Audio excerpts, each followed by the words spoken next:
తొందరగా అమ్మ నా బట్టలు సర్దుతూ ఉంది. నేనేమో స్నానం చేసి ఫ్రెష్ అప్ అయ్యి వచ్చాను. నాన్నగారు నన్ను బస్ స్టాప్ వరకు దింపడానికి రెడీగా ఉన్నారు. నాన్నగారు నా కోసం 2 సీట్లు బుక్ చేశారు బస్సులో. మేం బస్ స్టాప్కి వచ్చాం.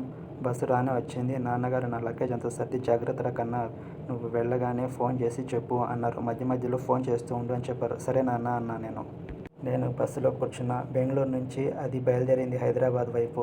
నేను బుక్ చేసుకున్న బస్సు డైరెక్ట్ హైదరాబాద్ కాకుండా కడప, కర్నూలు, హైదరాబాద్ నుంచి వెళ్తుంది. నా పక్కన సీటు ఖాళీగానే ఉంది. ఎవరొచ్చి కూర్చుంటారో ఏమో అనుకొని నేను 1 గంట అలాగే ఉండిపోయాను. నాన్నగారు నా కోసం ఒక సీటు, ఒక స్లీపర్ పడుకోవడానికి స్లీపర్ బుక్ చేశారు. 3 గంటల జర్నీ తర్వాత కడప చేరుకుంది బస్సు. అక్కడ కొద్దిమంది ప్రయాణికులు ఎక్కారు. ఓ 40 ఏళ్ల వ్యక్తి నా పక్కన వచ్చి కూర్చున్నాడు. చూస్తే ఆయనకు 45 ఏళ్ళు దాకా ఉన్నట్టున్నాయి. కుడివైపుగా ఉన్న 2 సీట్లలో ఓ 16 ఏళ్ల అమ్మాయిలు ఇద్దరు కూర్చున్నారు. బహుశా వాళ్ళిద్దరూ వాళ్ళ కూతురులేమో. హలో, హాయ్ ఫ్రెండ్స్, నా పేరు చెప్పలేదు కదూ. నా పేరు దీపిక. నేను ఇప్పుడు బీటెక్ 3rd ఇయర్ చదువుతున్నాను హైదరాబాద్లో ఓ ప్రముఖ కాలేజీలో.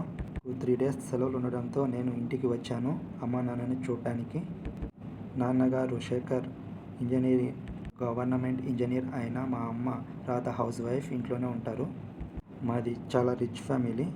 అమ్మ నాన్నలకు నేను ఒక్కదాన్నే కూతుర్ని, వేరే ఎవరూ లేరు. నన్ను చాలా గారాబంగా పెంచారు.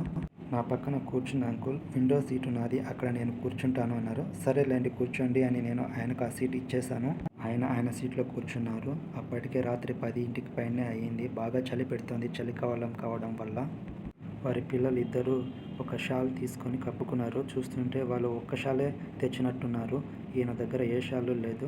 ఇక వారిని చూసి చలి పెడుతుంటే నా బెడ్ దగ్గరికి వెళ్ళి నా బ్యాగ్లోని షాల్వా తీసుకొచ్చాను. నా సీట్లో కూర్చొని కప్పుకున్నాను నేను. అలా ఒక అరగంట గడిచింది. పక్క సీటు కల్లా చూశాను. వాళ్ళ పిల్లలు నిద్రపోయారు. నాకేమో నిద్ర రాలేదు. ఫోన్ నొక్కినంతసేపు నొక్కి ఎడమవైపు చూశాను. అంకుల్ వణికిపోతున్నారు చలికి. బహుశా ఇంకో శాలువా తెచ్చుకోలేదేమో పాపం, ఆయన అలా వణికిపోతూ ఉన్నారు. అయ్యో పాపం, ఇద్దరు పిల్లల తండ్రి.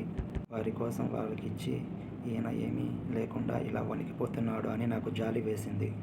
నాది పెద్ద శాలువానే కదా, ఆయన కొద్దిగా ఇద్దామనే ఆలోచన వచ్చింది. ఆయన వంక చూసి నా ఎడమ చెయ్యి చాపి తీసుకోండి అని షాల్ని ఇచ్చాను. ఆయన సంకోచిస్తూనే తీసుకున్నారు. మా ఇద్దరి సీటు మధ్యలో హ్యాంగర్ అడ్డుగా ఉంటే దానిని పైకి లేపాను. అప్పుడు ఇద్దరం ఒకే షాల్ కప్పుకోవడానికి అనుకూలంగా ఉంటుందని. ఆయన షాల్వా కప్పుకోవడంతో నాకు కుడి పక్కన కొద్దిగా తక్కువ వచ్చింది. ఆ గ్యాప్లో చలి పెడుతోంది నాకు. ఆ గ్యాప్ని సరిచేసుకోవడానికి నేను కొద్దిగా అంకుల్ వైపు జరిగాను. బస్ వెళ్తున్నప్పుడు టర్నింగుల్లో టర్న్ అయినప్పుడు నేను కొద్దిగా అంకుల్కి టచ్ అవుతూ వచ్చాను. నాకు ఇంకా కుడివైపు కొద్దిగా గ్యాప్ ఉంది. ఏం చేయాలో తెలియలేదు. సరికదా అని అది సరిచేసుకునేకి నేను పూర్తి నా కుడివైపు షాలువా కప్పుకొని కొద్దిగా ఎడమవైపు జరిగాను. అప్పుడు నా చెయ్యి అంకుల్ చేయికి మెత్తగా తగిలింది.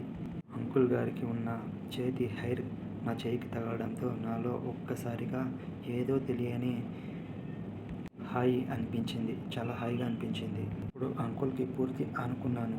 ఆ చలికి అంకుల్ని ఆడుకోవడంతో అంకుల్లోంచి వచ్చే వేడి నాకు తగిలి నాకు చాలా హాయిగా అనిపించింది. అలా కొద్దిసేపటికి చలి ఎక్కువగా పెట్టడంతో నా 2 కాళ్ళు సీటుపైకి పెట్టేశాను. చలికి అంకుల్కి పూర్తి ఆనుకునేశాను. కుడి చేత్తో శాలువా పట్టుకొని ఉన్నాను.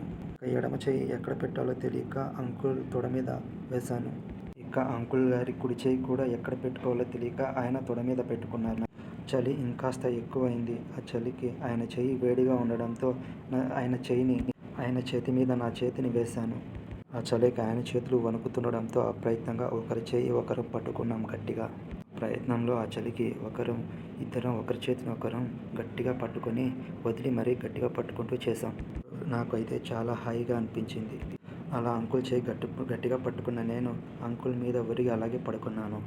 కుడి చేత్తో షాల్వాని పట్టుకోవడం చాలా ఇబ్బందిగా ఉంటే నేను వెంటనే నా 2 కాళ్ళు సీటుపైకి పెట్టిన నేను ఆ షాల్ని కుడి చేత్తో అంకుల్ గారి ఎడమ చేతికి అందించాను. అప్పుడు నా కుడి చెయ్యి ఆయన ఎడమ భుజం మీద ఉంది. నా 2 కాళ్ళు ఆయన కుడి తొడ మీద ఉన్నాయి.